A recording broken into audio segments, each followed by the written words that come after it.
Herkese selamlar. Bugün fərqli bir formatda oyun oynayacağıq. Deməli, bir komanda ilə oynayırıq. Əgər həmin komandanı utsaq, həmin komandanın ən güclü oyuncusunu alırıq. Əgər udursaq isə öz heyətimizdən bir oyuncusunu satırıq. Belə bir oyun oynayırıq. Gəlin görək necə bir bölüm bizi gözləmiş olacaq. Elə isə vaxt itirmədən oyunumuza keçək. Təbii ki də bunlara hazır oyunlar qeyddə sayılmır, lig oyunlarına start verəcəyik. Bu isə Malaga komandasının heyəti də hazırda. Belə bir heyətimiz var. Kifayət qədər çox oyuncumuz var aslında.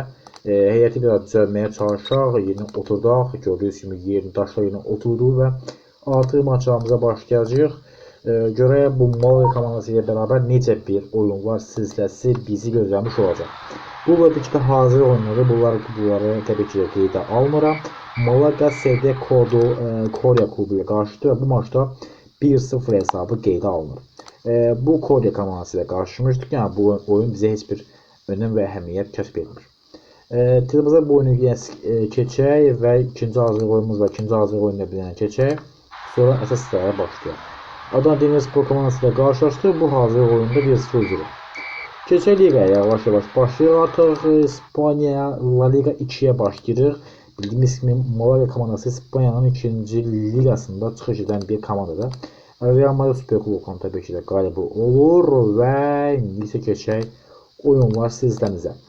İlk oyunda isə Cordoba ilə qarşılaşırıq. Cordobanın heyətindəki oyunçulara baxsaq, burada bizim əslində alabiləcəyimiz oyunçular siyasında stoper var, Martinez 70 overallıq və hücumda Jacobo Gonzalez var. Onların ikisindən birəsində kluba almaq olar. Görək indi udsa bəlkə ala bilərik. İlk oyunda La Liga 2-nin ilk turunda Cordoba ilə qarşılaşdıq. Səfərdə Jacob Gonzalez batır, Sevilla Kasya sarı 2 verir və ilk maç 2 bitdiyi üçün heç bir oyuncu transferin rəsmiləşdirməmiz alınmır. Keçirik ikinci oyunumuza. İkinci oyunda isə Tenerife klubu ilə qarşılaşırıq. Tenerife klubunun heyətindəki oyunculara baxsaq, burada kim var? Bəs buradakı oyuncular siyasında 72'li əslində burada Angel var. Angel'i kluba transfer eləmək olar Tenerife klubunun heyətində. 70 overallda hücumçudur. Eyni zamanda sabit oynayan 71 overallıq Jeremy Melot'da qeyddəki heyətdə yer alır bu iki oyuncu. Angel və Melot'da iki oyuncu var. Onların ikisindən birəsində alma olan. Əvvəlcə bu komanda qalib gəlmək şərtdir. Təəssüf ki, bir bərabər qalır və bu komandada biz heç bu oyuncu transferi reallaşdıra bilmədik. Arada iki oyunda bərabər qaldıqdan sonra klubumuz bu dəfə Eldense klubu ilə qarşılaşacaq. Eldense klubuna qarşı oyuna çıxarkən bunlar heyətində bir dənə sol bek var, Mark Mateo var və sağ bek Fran Games var. Bu iki oyunçunu almaq olar.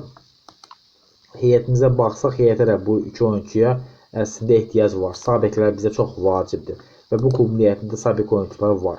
Mark Mateo və bir digər də Fran Gomez'dir. Fran Gomez və Mark Mateo.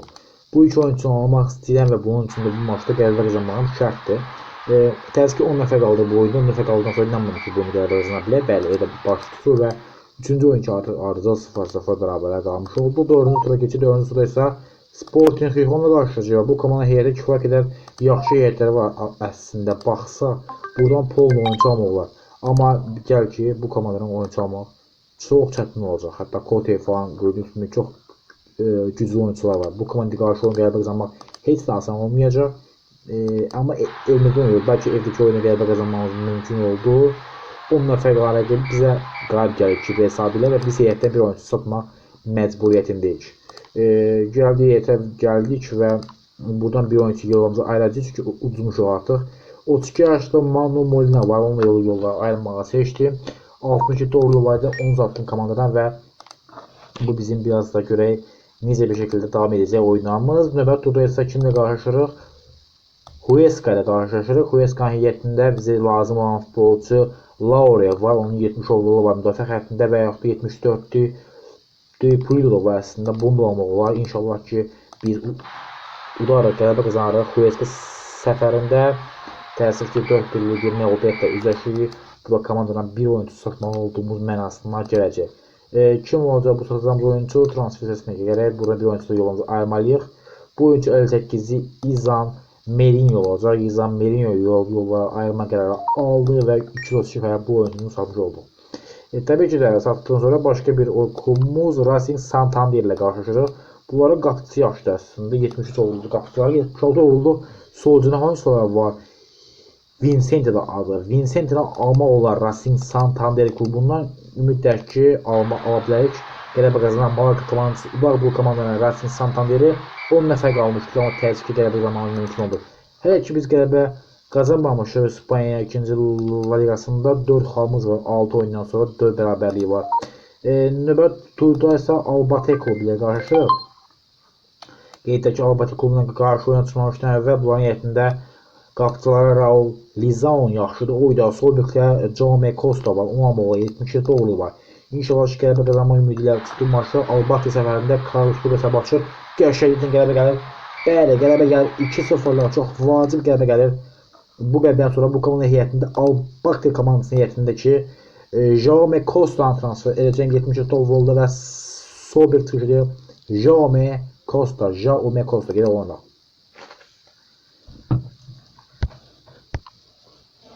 Bəli, Jaume Costa'nı artıq klubumuza transfer etdik və onu atırıq biz onu sol bekə. Və Jaume Costa kluba transfer edilir və növbəti turda kimlə qarşılaşırıq? Real Zaragoza ilə qarşılaşırıq. Gəlin bu oyuna simülyasiya edək. Qələbə qazanmaq ümidlə çıxdığımız bu oyunda Real Zaragoza klubuna 3-1 çalır, o cürürdür. Bu məğlubiyyət bizim işimizi biraz çətinləşdirə bilər artıq. Hal-hazırda 16-cıyıq və növbəti turda Granada qarşılaşırıq. Granada heyətində bizə lazım olan çox oyuncu var və evdə qarşılaşırıq bu komandayla. Qeyd edək ki, Granada komandasının heyətinə baxsaq, burada bizə 76'lı bir oyunculara var. Mayerto, Uzunini və ya hücumçular, 2 hücumçular var. 2 hücumçudan bir amma var. Hər ikisi 76 uğurludur. Qələbə qazanbilsə çox zor olacaq. Granada maçında təəssüf ki, məğlubiyyətlə üzləşirik. Təbii ki, bu məğlubiyyətdən ötürü biz bir oyuncu yolumuza ayırmalıyıq. Gəlin onunla yollarımıza ayıraq. Kimi satacağıq? Burada baxsam yetə. 60'da qapıcı Carlos Lopez var. Carlos Lopez'de yolları ayırdım. 267 kaya Carlos Lopez yolları ayırdık. Deportivo'ya karşı Deportivo La Coruña ile bir karşılamamız var. Deportivo klubunun heyətinə baxsa, burada 77 bir oyuncuları var bunların. Hatta 2 oyuncuları var. Birincisindən birini almaq olar. 77 ilə də Jaume Costa bizlər yox. Bu bizim heyətimizdir əslində. Səb baxıram. Deportivo klubunun heyətində Escudero var. Bir də hücumçulara Lucas Perez var. İkisindən biri əslində almaq olar. Və yaxud da qapıçının almaq olar. Tamam, bu maçda qələbə qazansa bu hər iki baş verə bilər. Qələbə qazansa Arsenal Villarreal bizə imkan vermir qələbə qazanmağa və bu məğlubiyyətdən sonra artıq bu bərabərlikdən sonra heç bu oyuncu satmırıq. Növbəti tur Almeria. Bax, Almeria maçı çox vacib oyun bizim üçün. Almeria heyətində kifayət qədər yüksək səviyyəli oyuncular var. Hətta Luis Suarez var hücumlarında santraforda və bizim də hücum xəttində biraz əski illərimiz çoxdur. Yəni 69 və 67 hücumçularımız var. Ona görə bu maç qələbə qazanmaq şərtdir. Almeria səfərinə yollamışdı. 10 nəfər qaldı. 10 nəfər qalan sonra çətin imkanı olmuş qələbə qazanaq. Bu maçda 2-0 hesab ilə məğlub olmuş oldu. Bu da bizə bir oyuncunun da satmaq məcburiyyətində olmamız mənasına gəlir. Bizim üçün ciddi itkilər baş verə bilər hazırda. Kim yollarında ayrıcı burada Doni var. Hücumçu mövqeyində oynayır. 62 dolçudur. Yaşı var. Doni satdım artıq məğlub olduğumuz üçün. Növbəti turda isə Racing de Farolla qarşılaşdıq bu maçda. Klubu heyətində bizə lazım olan oyuncular var təbii ki, amma qələbə qazanmaydıq. Bu qələbə baş tutmadığı üçün heç bir oyuncu ala bilmirik. 11 turdan sonra artıq son pillələrə yavaş-yavaş düşürük və bu bizim üçün ciddi bir təhlükə mənasını verir. Rəqibin heyətindən baxıram ki, qapıçıları var 72, Raul Fernandez. Onun transferini olar. Çünki bizim qapıçımız uğru 69'dur. Və qapı xəttinə dəyişikmi, amma bunun üçün də bu maçda qələbə qazanmaq şərtdir. Miranda səfərinə yollandı. Sergio Moreno Batşır ilə o qoldan sonra 2-1 qələbə qazandıq. 2-1 qələbə qazandıq. Mirandes'dən qapıçı transfer edəcək. Qapıçıları Raul Fernandez də qeyd edim ki, Raul Fernandez transfer edəcəm böyük ihtimalle bu klubdan. Raul Fernandez qapıçılardır. 72 uğurlu qapıçı olmaq bir strateji ola bilər.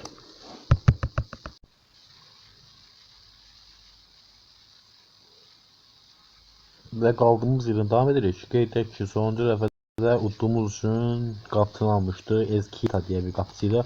Onu da kluba transfer etmişdi və növbəti konumuz isə Cartagena klubudur. Bu komandalardan ise bizim alabileceğimiz sabit oyuncular var. Martin var. Əslində uçsa onu kluba almaq olar.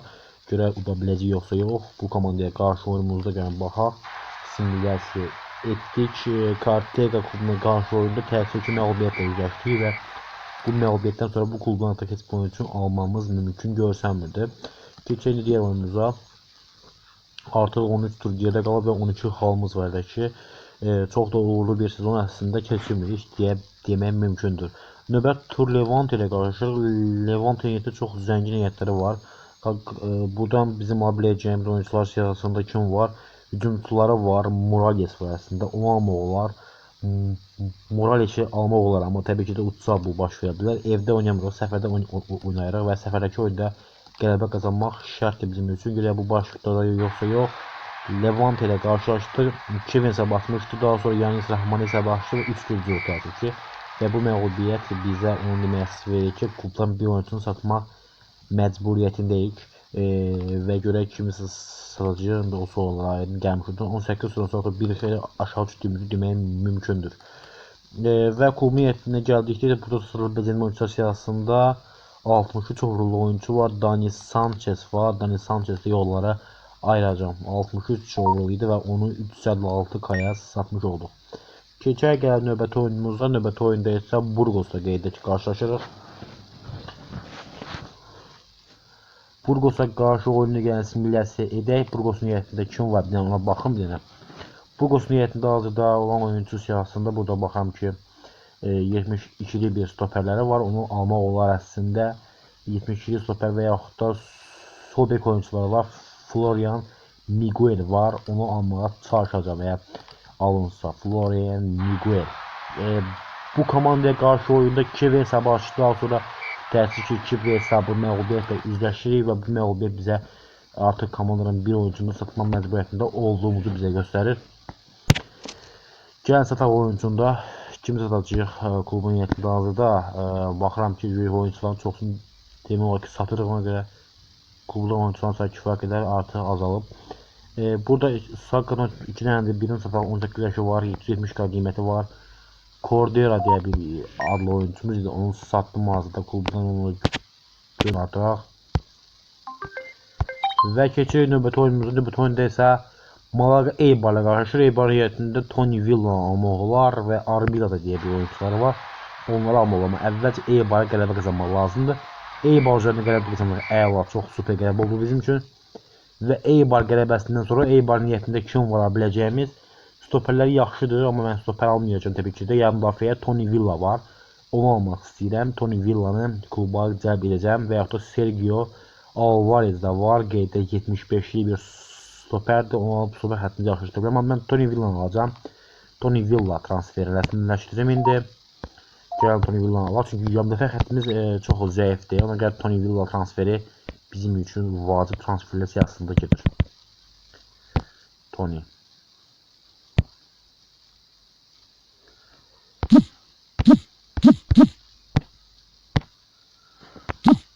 Tony Villa. Tapdım. Eibar onu gördüğünüz gibi 29 yaşlı bu futbolcu üçün də 10 milyon verəcəm. 10 milyon. Bəli, Tony Villa'nın klubu hazırlıq gördünüz mü? Transfer etdik və bu transfer sayəsində artıq bizim yan müdafiə xəttimizdə bir xeyli güclənmiş oldu. Gördüyünüz kimi Tony Villa artıq klubumuzun üzvü olacaq və o hücuma keçdi. Yan müdafiə yox, hücuma keçdi Tony Villa. Növbəti turda isə Elche ilə qarşılaşacağıq. Elche komandasının heyətində bizim kluba gələ biləcək oyuncu var. Oscar Paulo var əslində. Onu almaq olar. Sabekə isə Xosan var. Onu da kluba qatmaq olar.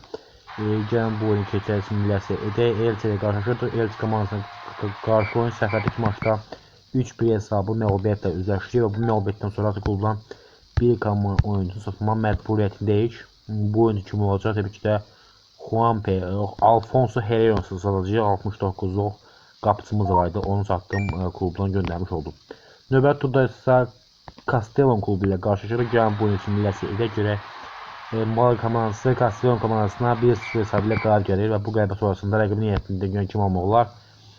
Rəqibin heyətində ala biləcəyimiz oyuncu bu dəqiqə kim var? Sol bekimiz onsuz da var. Qapıçı almışıq.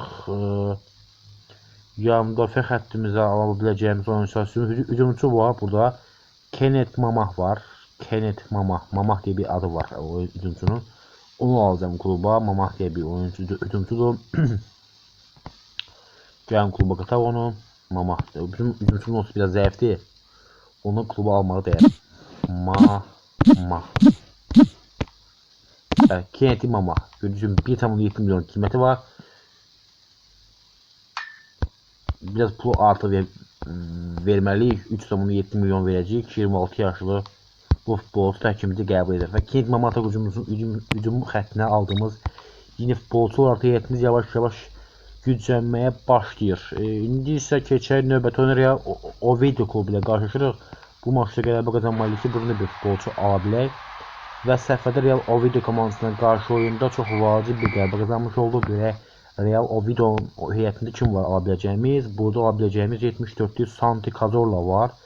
Burada çox qəşəng oyuncular var və heyətimizi gücləndirmək mümkündür. Ona görə gələn Santi Cazorla kluba transfer edək. Bir də Santi Cazorla var orada. Ya Santi Cazorla böyütməli, yaşı biraz keçib böyütməli. Ya onu yerə ki Colombatto'nu almaq olar. Colombatto'yu da saxlaya bilərik.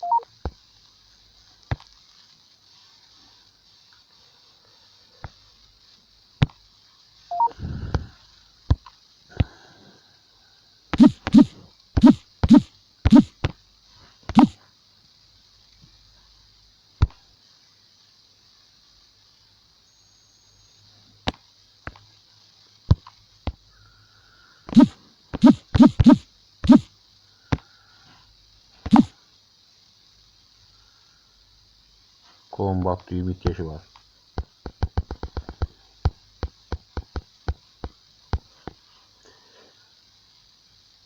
Bəli, Colombatto'nun artıq klubumuzun heyətindən transfer etmiş oldu və klubumuzun heyəti biraz da güclənmiş olur bu transferlərin ardından. İndi isə gəlin keçək növbəti oyuna Kadiz ilə qarşılaşırıq. Kadiz komandasının heyəti kifayət qədər zəngin heyətləri var. Bu oyunda qələbə qazansa buradan böyük oyuncular almaq olar. Amma təəssüf ki 1-0 hesablı məğlubiyyətlə üzləşir. Təbii ki bu məğlubiyyətdən sonra klubdan bir oyuncusu satmalıyıq yenə də. Kim satacağıq? Baxdığımız anda Rocaro Buratinho diye bir oyuncuları var. Onun tutmalılar və yaxud da yanında efemiz biraz çox sanki ona görə 65'li bir oyuncumuz da burada 6 reka değeri var. Juanpe'ni yollara ayırmış oldu. Juanpe'ni sattım və keçirik diğer oyunumuz. Diğer oyunda ise Cordoba ile qarşılaşacağıq. Gəlin bu oyunu simülyasiya edək. Cordoba ilə qarşılaşırıq. Cordoba maçında qələbə qazanmaya çalışan bir futbolcu var. Bu Cordoba komandasına qarşı oyunda 3-2'ye çox vacib qələbə qazanmış oldu və bu qələbə sonrasında hazırda kim almaq var buradan bir baxım. Heyətə baxdığım zaman burada biləcəyim oyuncu əslində heyətləri çox da yaxşı deyil. Sağ kanada sanki Jakobu sanki almaq olar. Jakob sağ bekə. Sağ bekə alaq Jakobu. Jakobe bir oyuncuları var. Onu alacağım kluba. Yoxsa adını mən səhv yazmıyorsun oldu. Jakobe Gonzalez. Bu futbolçunu almaq olar. 2,4 milyon avro qiymət ödədim və təkimizi qəbul edir. Jakobe Gonzalez də klubumuzun heyətinə qatılmış oldu. Biraz heyətimizi gücləndirmiş oldu. Artıq Tenerife ilə qeyd edək ki, qarşılaşacağıq. Tenerife maçına gəlin simülyasiya edək. Səfərdə qarşılaşacağıq bu komanda ilə Malaga komandası 10 nəfər qalan rəqibimiz bizi təəssüf qalib gəlir. Bizim iki oyuncumuz qeyd edək ki, qırmızı vərəq alır və Tenerife'nin heyətində alabiləcəyimiz oyuncular var ikən biz bunu bacarmırıq və bu komandadan futbolçu alma işini təəssüf ki əlimizdən buraxmış olduq. Növbəti turda isə qeyd edək ki, Eldense klubu ilə qarşılaşdıq. Eldense qarşı oyunda Yanis Rahmani sabahçı və 10 gol sayəsində Eldense'yə 1-0 ilə qalib gəlmiş oldu. Və Eldense klubunun heyətində kim var bizim alabiləcəyimiz futbolçulardan? Burada 72 sol beki var. Sağ beklərə Fran Gomez var. Bizim sağ bekdə biraz almalı oyuncumuz var. Fran kluba qatacağıq. Fran Gomez'in səhv etmirəmsə adı. Gəlin Fran'ın klubu heyətindən qataq. Fran Garcia değildi bu. Fran Gomez. Eldense klubu. 33 yaşı var. Bu futbolçunun 2,1 milyon avro ödəməyə hazırdır və təklifimizi qəbul edilir. Fran Gomez klubumuzun yeni üzvü olacaq. Qeyd edək ki, bunu qeyd edək və yeni transferin ardından Sporting Gijón klubu ilə qarşılaşırıq. Qeydəki Sporting Lissabon komandası çox vacib komandalardan biri hesab olunur bizim üçün. Bu oyunda Moral komandası Sporting Lissabon üzərində təəssüf ki 1 hesabı ilə bərabərə qalmış olur. Və Sporting Lissabon qrupundan oyuncu almamız mümkün olmur. Və uşaqlar, bu bölümün artıq sonuna gəlmiş oldu. Hazırda heyətimiz budur gördüyünüz kimi. Bir yəni heyətin tamamını sizə göstəreyim. Bu dəqiqə utduğumuz qələbə məğlubiyyət oyuncu sat aldan sonra belə bir heyət hazırda qurulmuş oldu. Bu bölümün ikinci bölümündə gələcək. İkinci bölümdə görüşmək ümidi ilə. Hər isə sağ olun, salamat qalın.